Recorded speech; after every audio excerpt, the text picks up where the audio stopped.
guess what? This is the season finale of the Gearbusters podcast for season 2. And to be quite honest, it is going to ruffle some feathers. We are going to talk about why ROIs kill brands. To start off, honestly, let's point out one of the biggest brands that got killed off by boardroom decisions, and that was Hoonigan. Straight and simple. One of my biggest influences into this culture was killed by boardroom decisions. And you can look at it, right? Their legacy of building raw, unfettered content was huge, right? Ken Block did so many amazing things with the brand. And when he brought in people like Brian Scotto and Ron Zaris and all of the other guys that have come through Hoonigan over the years, those guys are what made motorsports what it has become. And it really set that legacy moving forward.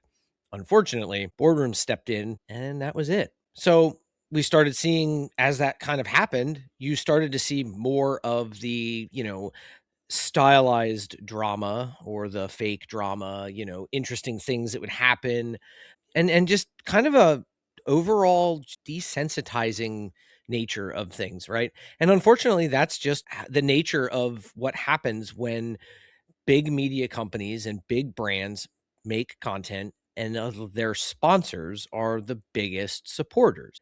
But that's where Drop a Gear Industries is different. I have built this to be 100% follower funded.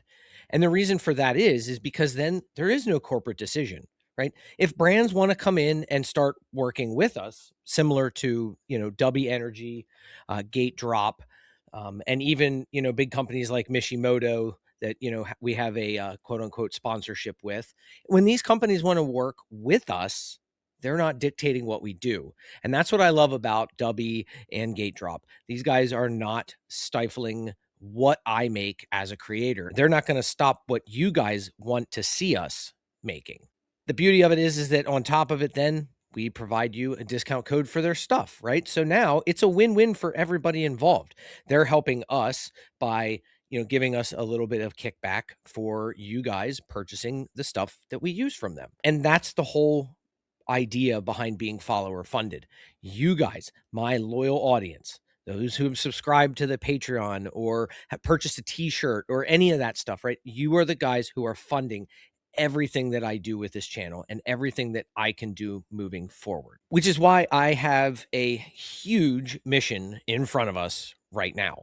And that mission is essentially Project Vivio. If you saw, we brought it out to Snowdrift because we started this way back in January.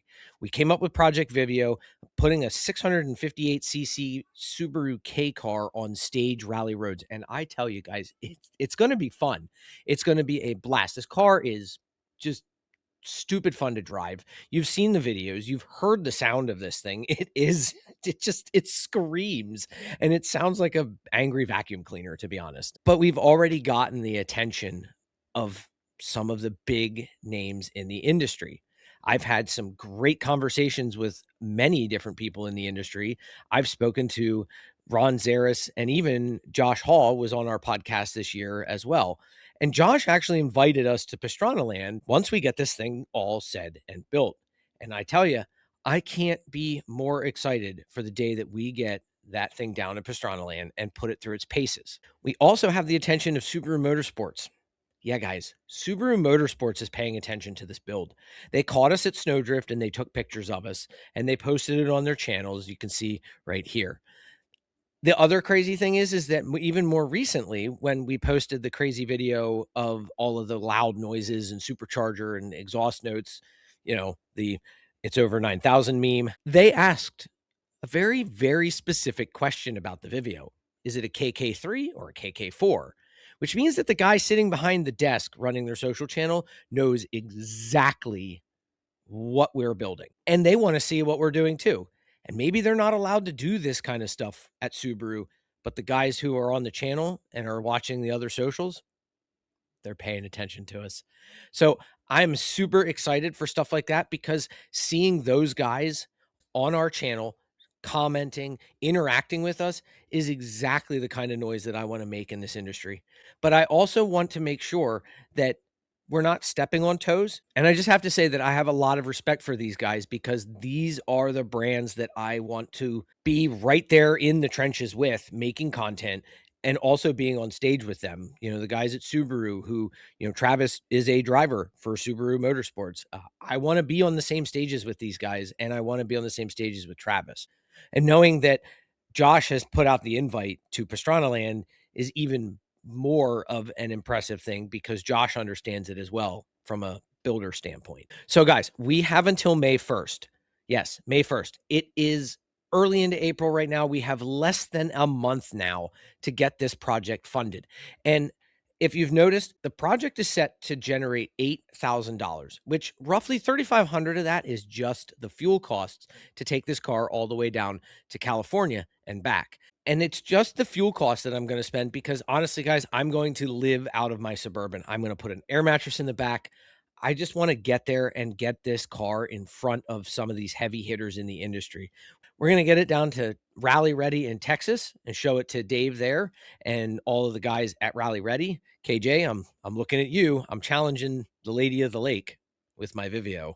But then after we leave Rally Ready, we're going to head out to California because I want to link up with guys like Bucky Lassick, Ron Zaris, Brian Scotto, and other people in the industry in this space who want to see this car up close. So guys, if you've been tagged in this podcast, hit me up because when we get this thing going, I want to make sure that we can link up together.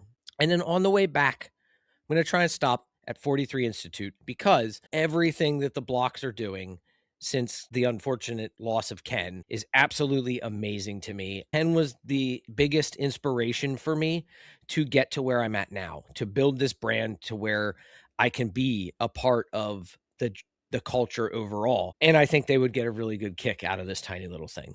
But here's the thing. If we miss the deadline, it's not the end of the world, right? I created Full Send Foundation back in October of 25 because I know exactly what I want to do for grassroots motorsports.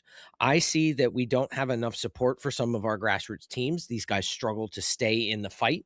And I also know that volunteers sometimes it's a hard thing to get volunteers. And I want to make it even easier for all motorsports to have the volunteer bases around, but also have the drivers be able to stay in the sports that they love. So if this trip does not fully fund, 100% of what we have raised will go directly to Full Send Foundation. And I will use that immediately as pretty much as soon as Southern Ohio Forest Rally, because it's right around the June window timeframe, you know, for us coming back. And if we make more than the $8,000 deadline, well, then that just means that we can go to Southern Ohio and we can also start helping grassroots motorsports right then and there. I'm also looking at some other motorsports out there to kind of really help them move along as well, because it's not just rally.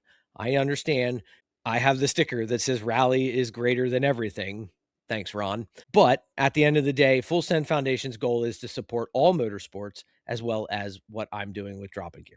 I need you to go look into the description and click the first link that you see, because that link is going to take you where you need to go to get signed up to be part of the ground crew, as well as continue to support all of the crazy stuff that we've got going on here.